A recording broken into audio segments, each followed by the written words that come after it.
Membujuk Sapphire. Alfred mendatangi kediaman Sapphire. Baru saja dia turun dari mobilnya, dirinya sudah disuguhi pemandangan Sapphire yang kini tengah mengumpulkan kayu-kayu kecil di depan rumahnya. Sapphire yang melihat kedatangan Alfred pun segera mendekat. Dengan tatapan datar dia menatap Alfred, enggan tak bersahabat. "Ada apa? Urusan kita sudah selesai. Untuk apa Anda kesini?" Alfred terkekeh dengan keteguhan Sapphire. Walau tak mampu, tetapi Sapphire tak merendahkan dirinya sendiri untuk mengemis pada Alfred. "Saya ingin menemuimu untuk membicarakan sesuatu," ujar Alfred. "Bicara tentang apa? Urusan kita sudah selesai. Istrimu sudah mendapat keadilan, begitu juga dengan ayahku. Apalagi?" Kesal Sapphire, pemuda itu tampak tak menyukai Alfred dengan terang-terangan. "Bukan soal itu, tapi soal masa depanmu." "Masa depan? Aku sudah tidak memiliki masa depan lagi. Sudahlah, pergi dan jangan ganggu aku," seru Sapphire dan kembali ke tumpukan kayu-kayu tersebut. Sapphire mengikat kayu tersebut menjadi satu. Kayu yang berasal dari batang pohon akan dia jual pada juragan desa. Keuntungannya bisa dia gunakan untuk makan dan kebutuhan lainnya. "Masa depanmu masih cerah, otakmu sangat cerdas. Sayang sekali juga dianggurkan," ucap Alfred. "Maksudnya kamu ingin memanfaatkanku begitu?" sewot Sapphire. "Jangan marah dulu, coba kamu selalu saja marah-marah." "Kenapa kamu selalu saja marah-marah? Coba tersenyum sekali saja biar wajahmu tidak sekaku itu," ejek Alfred. Sapphire memutar bola matanya malas. Dia tak tertarik dengan ajakan Alfred. Lantas dirinya menggendong kayu-kayu kecil tersebut di punggungnya. "Coba pikirkan sekali saja. Aku akan menugaskanmu menjadi mata-mata di cabang perusahaan Grayson yang berada di London. Tugasmu hanya menemukan korupsi yang sebenarnya.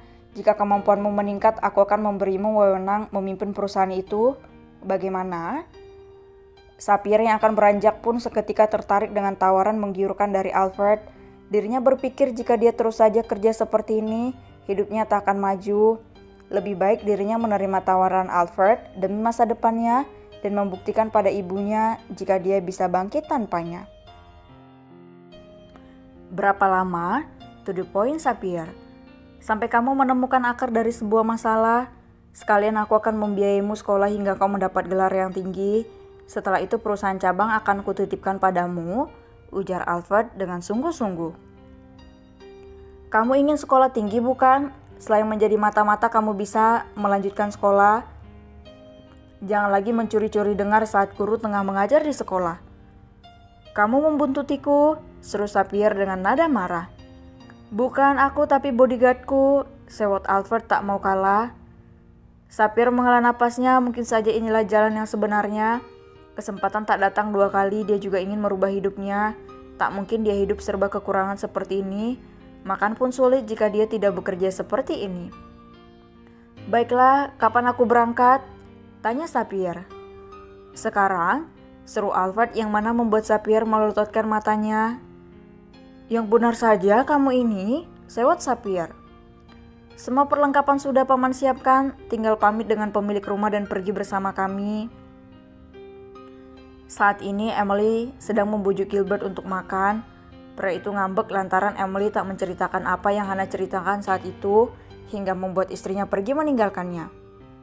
"Mas, makan dulu, nanti sakit lagi loh." "Em gak mau rawat mas. Emily sudah lelah. Dia juga lapar dan ingin makan, tapi suaminya ini sangat kekanak-kanakan."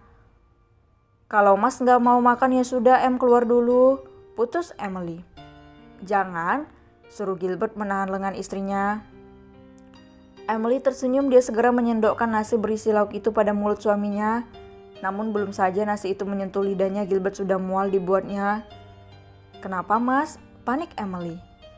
"Aku mual, singkirkan itu, mual banget," seru Gilbert dengan menutup hidungnya. Emily mengurutkan keningnya. Tak ada yang salah dari makanan yang dipegangnya. Apakah hidung suaminya yang bermasalah? Padahal makanan ini sudah biasa dimakan oleh suaminya. Panggilkan asisten Kai, Mas ingin makan yang dibelikan oleh asisten Kai, pinta Gilbert. Mas, makanan yang aku bawa kamu gak mau, tapi makanan yang asisten Kai bawa kamu mau. Apa kamu lebih cinta asistenmu daripada istrimu, ha? Kesal Emily dengan suara gemetar menahan kesal. Gilbert panik melihat istrinya yang kecewa dengan perkataannya. Dia segera mengambil alih piring yang Emily pegang dan ditaruhnya ke atas nakas. Ditariknya lembut tangan istrinya untuk duduk kembali setelah tadi sempat berdiri karena mengomelinya. Tenang, oke, jangan menangis. Mas juga gak tahu kenapa Mas gak bisa makan kalau bukan asisten Kai yang beli. Semua makanan Mas muntahkan kecuali yang dibeli oleh asisten Kai. Itu pun harus pakai niat. Jelas Gilbert. Niat? Bingung Emily. Gilbert memanggil asisten Kai lewat ponselnya. Tak lama asisten Kai datang dengan wajah suntuknya. Ada yang bisa saya bantu, Tuan? Dimohon pengertiannya, saya baru saja keluar untuk membeli makan malam dan Anda menyuruh saya kemari. Gilbert terkekeringan. Dia mengeluarkan dompetnya dan memberikan beberapa lembar uang merah pada asisten Kai. Sekalian belikan saya makan juga, tapi kamu belinya dengan niat untuk kamu sendiri. Tapi pas nyampe sini buat saya, ujar Gilbert dengan begitu membingungkan. Emily melongo mendengarnya, begitu pula dengan asisten Kai. Apa bedanya dengan titip makanan kalau begitu? Mudahnya begini, Tuan, Anda menitip makanan pada saya, jelas asisten Kai. Bukan, kamu beli makanan tapi nyampe sini buat saya, tapi diniatkan beli untuk kamu gitu, nyampe rumah baru kasih ke saya, ngerti gak sih? Kesal Gilbert. Asisten Kai menggaruk kepalanya yang tak gatal. Emily yang melihat wajah tak bersahabat sang suami segera menghampiri asisten Kai untuk menjelaskan. Maksud Mas Gilbert kamu beli 2 porsi makanan untuk kamu, tapi nyampe sini satunya kamu kasihkan ke Mas Gilbert. Jelas Emily. Sama aja kayak nitip tapi Nona, ujar asisten Kai dengan bingung. Beda? Sewot Gilbert. Emily segera menyuruh asisten Kai untuk segera membelinya daripada sang suami lagi-lagi mengamuk. Lebih baik menuruti kemauan aneh dari suaminya itu. Asisten Kai segera melaksanakan tugasnya. Selang berapa waktu, asisten Kai kembali dengan 2 box makanan. Yang satunya akan dia berikan pada Gilbert. Dengan senyum sumringah, Gilbert mengambil jatahnya. Dia menyodorkan suapan pertama dengan semangat ke mulutnya. Akan tetapi, Gilbert ingin memuntahkan kembali makanan itu. Dia mengambil plastik dan memuntahkannya.